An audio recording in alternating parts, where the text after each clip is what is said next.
এটা এক যোদ্ধা জাতির ইতিহাস, এটা এক বিজয়ী জাতির ইতিহাস, এটা মৃত্যু ভয়হীন এক দুর্ধর্ষ জাতির ইতিহাস, এটা খেজুর তলায় বসে দুনিয়া শাসন করা জাতির ইতিহাস।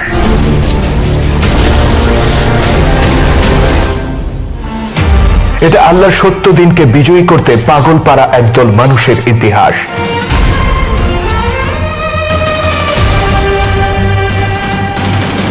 এটা এক ঘর ছাড়া জাতির ইতিহাস, যারা পৃথিবীর প্রতিটি কোণে ন্যায় আর সুবিচার প্রতিষ্ঠার মহান মিশন নিয়ে ছড়িয়ে পড়েছিল দিকে দিকে,